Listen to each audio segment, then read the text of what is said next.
Brian Bruno Peter Ciccotosto. I was born in Yarloop Hospital in 1948.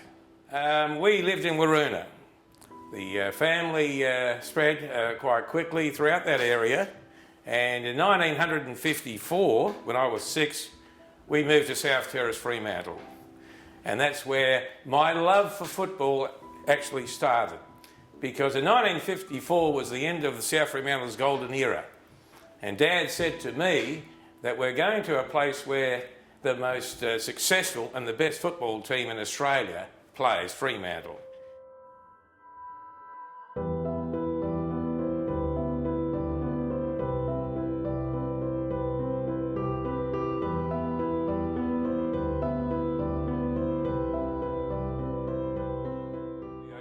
My first league game was under John Todd in 1967, played on the bench, and in those days no interchange of course, so I came on at 3/4 time in a derby at East Fremantle, and we won the game, which is very, very good.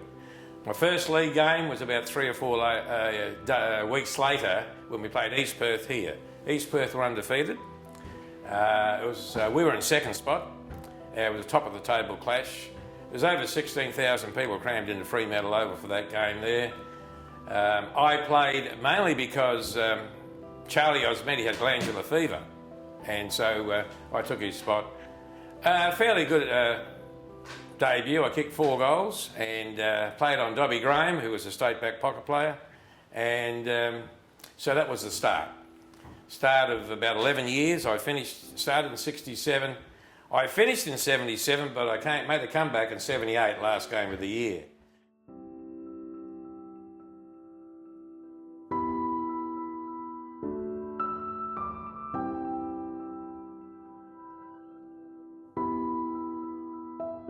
So with respect to achievements as a player, I would imagine being captain of the club was one. Playing 200 games is probably another. And winning best clubman in 1971 was quite good, because I hold that in very high regard. I was runner-up to some great players in the fairest and best. I was runner-up to Hassaman in 1969. I was runner-up to Tom Grljusich in 1972. And I was runner-up to Bruce Monteith in 1974, as well as being third on 3 or 4 occasions. Now, the grand final is a highlight. 1970, when Hassaman came here and took us through to the grand final.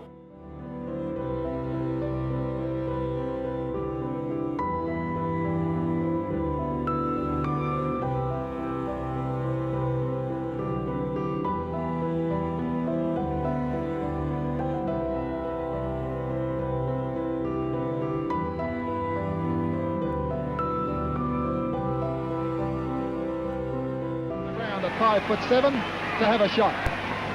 Punt kicks on its way, he makes no mistake about it, and that's where South are in the lead at the moment. They're kicking goals and Perth are kicking points.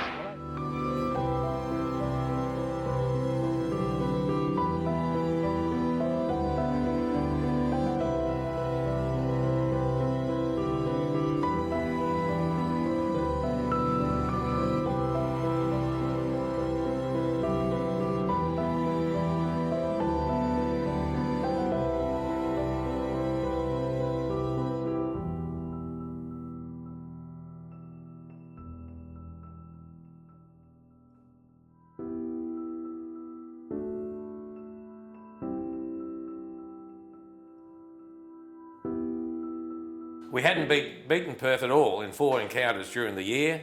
We managed to win the game quite easily, and that was the day that I was, voted in as the best player. So I got a couple of medals for that, the Simpson medal and the Doig medal. 2 years later, I was still playing fairly good footy, and I played in the Australian Carnival against Victoria, South Australia and Tassie.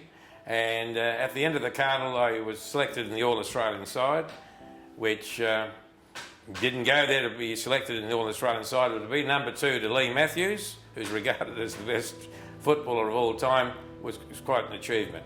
Later years, playing here, I had great pleasure in playing with so many Indigenous footballers.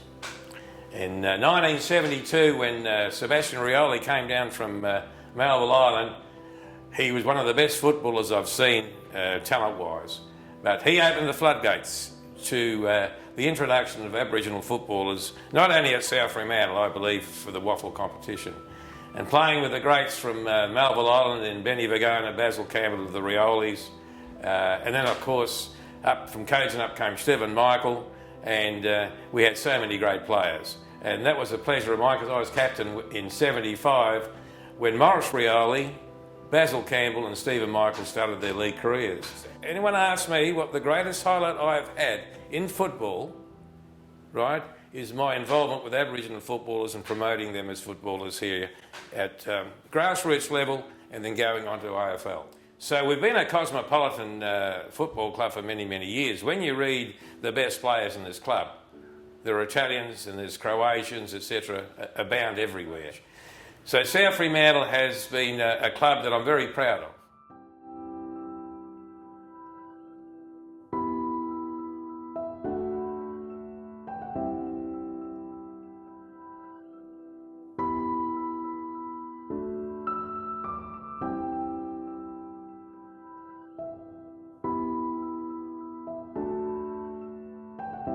You join a football club and you make lifelong friends. Even if you're not a player, you could be an official, an administrator, a supporter, or just a parent or a friend. It's a great social element of your life, and if you come back to waffle football or increase the crowds here, it makes it so rewarding for the players and the officials that put in so much time. And you've got to remember this also, that in waffle football, you can communicate, you can watch, you virtually touch the players. So at the quarter time breaks and that, you can jump the fence and go in here, be with your heroes and listen to the coaches, etc. You can have a kick at quarter time, you can have a kick at half time, etc. And it doesn't break your bank either when you come to one of our games. So people out there, come to waffle footy. It's a great place to be, and you'll be really surprised at the level of play that is coming through the system.